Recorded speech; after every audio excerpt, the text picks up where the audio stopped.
Okay. I'll have to start again. Sometimes I have to radio in the morning, so I'd be up all night, drinking, and then I'd have to get up so I'd come back all drunk, and I go, "Can I get a wake-up call for 7? Oh, it's 5 to 7. I better let you go. You'll be dialing soon."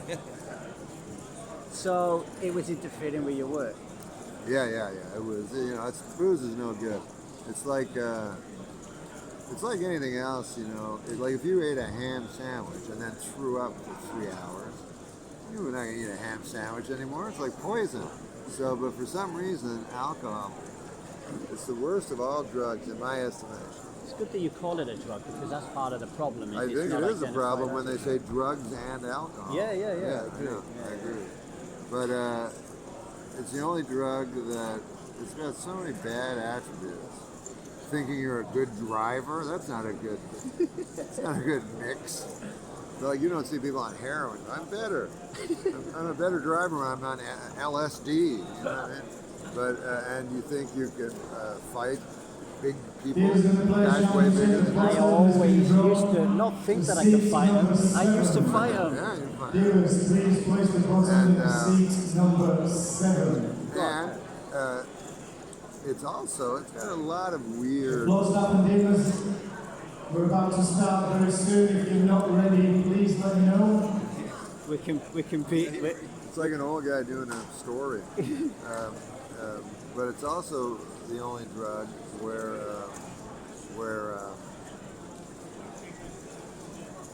alcohol is the only drug where people pretend they're not drunk. Like, you know what I mean? Like, if you're really, really high on heroin, you don't try to hide it. You let people know in case something happens. But people can be super drunk. They've been drinking all night in front of you, and they go, "I'm not drunk." You're like, "But I've been watching you drink, and nothing you say is making any sense." "But I'm not drunk." You're like, "All right." They get angry. I'll tell you this, too, because this is from a perspective of someone who doesn't drink and goes to bars. People don't like you. Like, it's almost People don't like you when you don't drink. Yeah. It's almost like they think you're too good for, you're better than, maybe they're guilty about drinking or something. But I've been many times when I've been the only sober guy. First of all, they're having a better time as the night goes on. Your time is staying as exact. Like if you're not drinking, being in a bar is basically sitting at a table for hours. It's a great waste of time. Yeah. So, and then I've had so many nights in with just guys coming up to me and go, "Cheer up! What's the matter with you?" I'm like, "No, don't, please. I'm happy. Don't take a wild swing at me. I'm happy. I'm happy too." The other funny thing, I'm not an alcoholic person, but because I don't drink, everyone thinks I'm an alcoholic. But you must have had a problem to not drinking in the first place. So I always find that ironic. I go to a party, they go, "You want a drink?" I go, "No, I don't drink." "Oh." I go, "Wait, I don't have a problem. You guys are all drinking." You're the one taking one of the top 5 most addictive drugs in the world. So I go, okay, I will drink, just so you guys don't think I'm an alcoholic. I'll get drunk. Dealers, can you prepare the deck, please? But yeah, I think it's completely connected because I Dealers, drank for I remember I drank draft beer probably when I was 17 for maybe a year straight or something. And then I quit, and then nothing. I didn't have anything. But I've known people though that, they say one's too many, 1,000 not enough or something.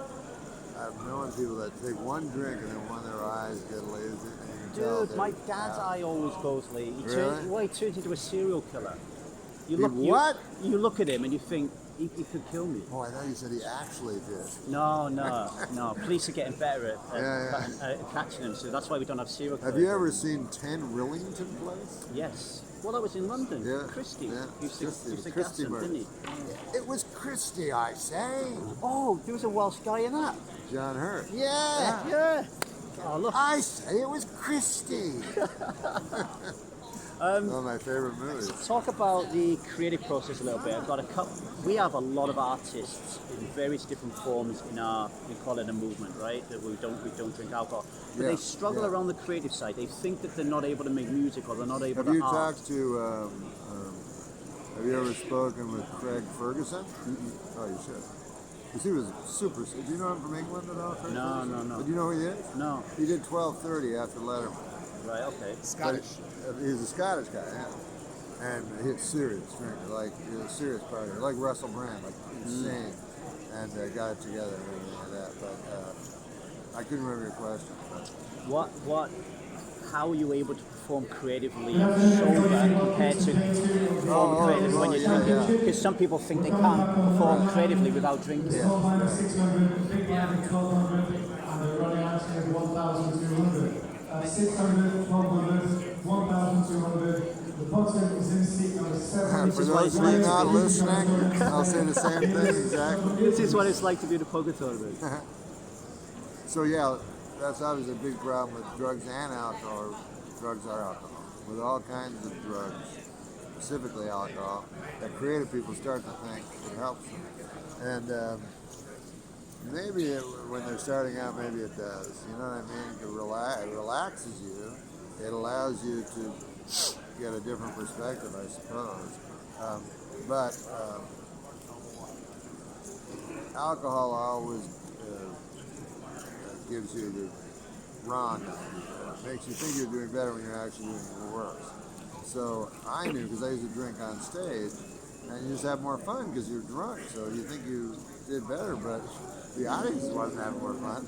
But if you watch it on tape, you go, oh, God, like not saying the joke right, you know, I'm fucking it up. And also people, because they party and then... The players in flight A for the 5-day event. Like if you're partying most of the With the time... leader button, seat 1, 100 lines. 3 players on the table, dealers. Good luck, everybody. We're ready. Like if you're partying and all the time, and you're also creating all the time, you think there's a correlation, but there's not. It's causation. It's just you're doing two separate things, and they don't. Obviously, they don't. Drinking can't help you be creative. It's the opposite. You know. How did you quit?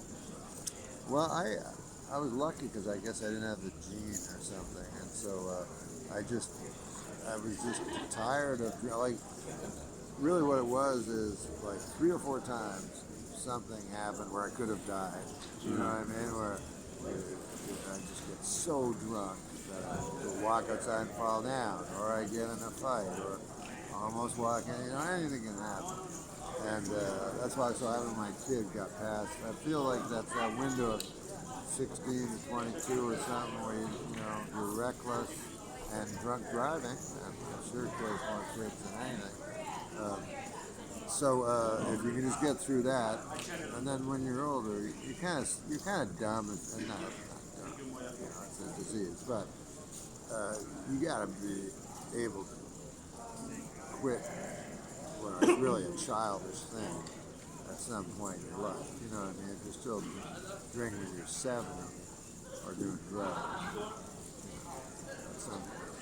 Yeah, you got to start taking a real. It takes you away from awareness. Like if you're on stage and you're trying to create the perfect joke or do the perfect, how can you know if you're not? It's the same in life. You're not aware. You're like a fucking zombie. Absolutely, you're supposed to be creating.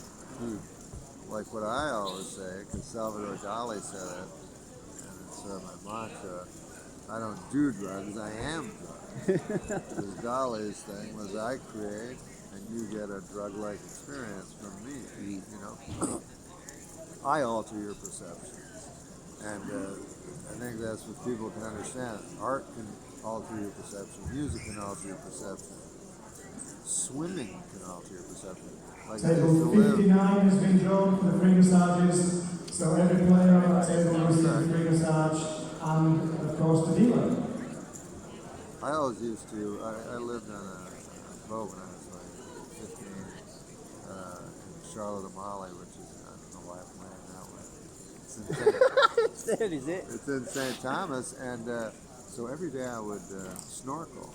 And I'm telling you, snorkeling is like you're on LSD or something. You're in another world. Water gives you sort of an otherworldly feeling anyway. And then, you know, 1,000 fish come and separate right when they hit you, you know, this kaleidoscopic sort of color.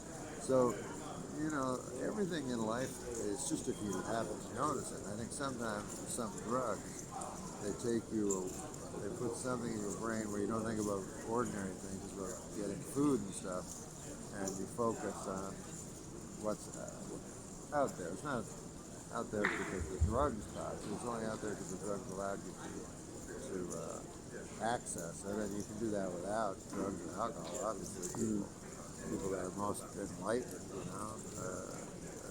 can't get it, and they can, like you were saying, they can appreciate it fully because they're not impaired.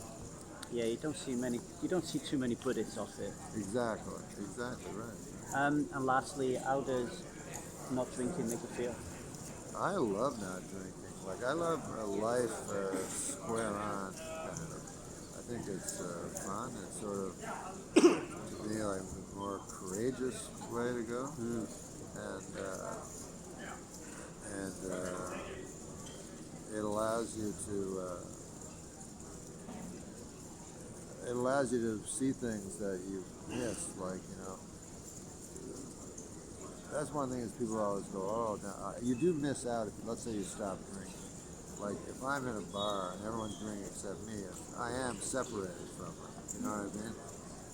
But in a good way. I think I'm like, I'm the only guy that's sane in the whole room. Yeah. I'm just looking, everyone's laughing, no funny things are being said. It's just I'm just like a sociologist looking at a bunch of monkeys or something.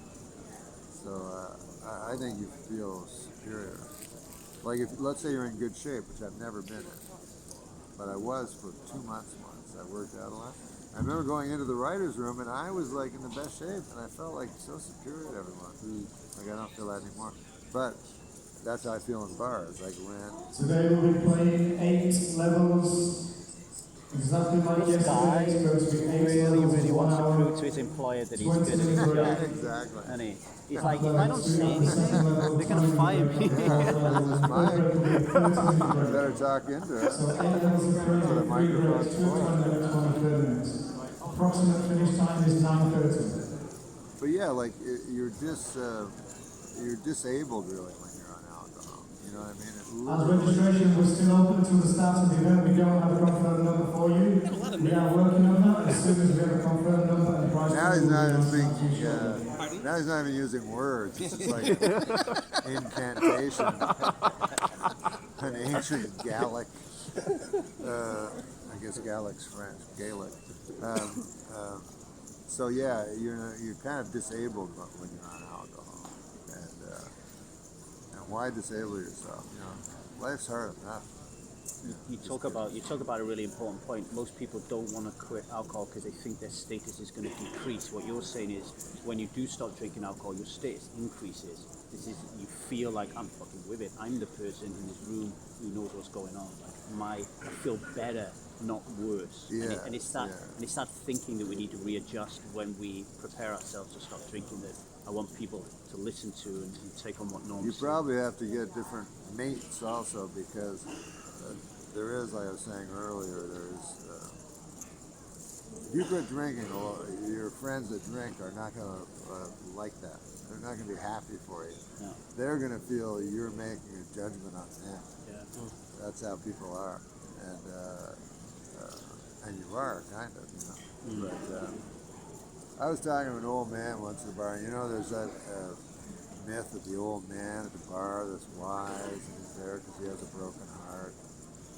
But old people don't care. If you say, hey, remember that woman from 40 years ago? They're like, Ruth. You know, maybe they went there because of Ruth, but they stayed there for the booze. And they're not wise. They'll be talking to you, and then you hear this atrocious noise, and it's the flow of urine hitting the carpet underneath their bar chair. I've had that before. Oh, that's a good I reason. go, maybe this guy isn't as wise as I thought. He doesn't understand. He's pissing himself as he speaks. Which is a fundamental thing you need to know as a human being. Yeah, it takes away the credibility of the aphorisms you're spouting at the time. Yeah, I agree with that. How long have you been sober, or do you say sober? Yeah, 2009. Oh, long. Yeah, so 9 years, and I feel at some point they should change the rules so you're recovered, not recovering. And I'm trying to talk to the commissioners, and I'm proposing a 100-year cap. If you're 100 years old, you've recovered. As a matter of fact, you could start drinking. Well, we don't really buy into the old AA thing. Oh, you don't? No, you don't. I always start. I noticed you don't have AA talk. You don't have No, AA words. I actually start a podcast by saying my name's Davy. I'm not an alcoholic, and I refuse to be anonymous. Oh, interesting. Because anonymity helps everybody in this room, bar me and you, Norm. I would say we probably get on 2 hands, right? People who don't drink, right? That tells me there's a problem in the world. Drink. How many people don't drink? Oh, there's 3 of us. There's 3 of us out of 5 you're at the saying like table. probably 1 in 100 don't drink. Yeah, yeah. And that tells me that there's a belief system issue in the world, right? Yeah. And they won't even, if we start talking to them about like alcohol, it's like, yeah. you know, fucking love, except, you know, I get it. Yeah, yeah. You know, and it's like going to a vegan conference and the guy going up to Rich Roll and saying, hey dude, what you said about not eating animals is absolutely fantastic, and they're in the line for the cafeteria and he orders a steak. You know, that's what you'll get. Yeah, no, absolutely. So yeah, and anonymity helps breed that belief system, I feel. Because if you're not willing to talk about it, and that's why you talking to me today is super important, because if you're standing in society, people can look at you and go, oh wow, like I can be successful and not drink alcohol. Yeah. I mean, there used to be when you talk about the creative process, that's really big, because I mean, Bill Maher always goes like, without drugs there wouldn't be the Beatles. And you're like, no, just because the Beatles did drugs doesn't mean anything. That means the greatest musicians in the world would be guys doing glue on the corner. You know what I mean? Yeah. It just happens to be a correlation, but obviously most drunks are not creative at all. You know, so it's just that it's like you say, most people drink alcohol, therefore most creative people drink alcohol. I think they don't realize what they're capable of. So let's say you probably achieved stardom as a drinker. So then you're thinking to yourself, oh, well, this works. But you don't realize that you can get even better if you don't drink, because you've never experienced it, apart from when you was a child and you can't even remember it. Right, yeah. And for sure, like, I mean, I know with stand-up, because you go to a club and you drink with everybody. So the stand-up, and then, like you say, you get that in your head. People have superstitions, you know. It's funny, no one's religious, but everyone's superstitious. That's I don't believe in God, but I won't go on the 13th floor. You're like, what? But so they just, since they drink and they're creative, they think there's some sort of correlation, but it's absurd. You know? Especially if you're on stage and you're drinking and you're telling a joke and everyone's fucking cheering you on. You're bound to be thinking to yourself, whoa, when I get pissed, I'm fucking Superman. There is a weird thing about socialization too, like we were talking about. If you're not drinking and everyone else is, they don't like you. So as a stand-up, sometimes, if it's a real tough, usually if it's tough, it's because they're drunk. That's because they're out of control. They don't understand, you know, they're not in the right headspace. So I've had times where the only way to get out of it is to drink. You go, give me a shot. And then you drink a shot, everyone applauds. I mean, no wonder people get. That's what's real trouble, when it becomes part of your persona. You know, like I've known guys. Sam Kinison was my favorite stand-up, and he was real nice to me when I first started. He let me open for him, but it became part of his persona was the drinking and the drugs. So and the other drugs other than alcohol. And so when he went everywhere he went, here's some vodka. Then he started drinking vodka on stage, and then. For someone where it becomes actually part of your persona, then your public, your fans, are enabling you. Yeah. We had a bat in Montenegro. Wow. I'm not fucking kidding you. And it wasn't just a bat, Norm. It was a fucking Batman-sized bastard bat. Right? Honestly. And it was flying around. And these poker players, none of them would fucking budge. And that's why he's going to eat my blood. Norm, I take You ever seen a guy have a heart attack at the table and die? No. I The thought worst. he was going to have to be beaten by a bat. Because they play, you know, they keep playing. They just wait. It depends on how long they wait. Norm, thanks for your time. Really appreciate it. That was fun, man. Fun. Thank you very much. Are you going to go to the comedy show? Yes. Okay. I'm going to heckle you. I'm going to talk about alcohol.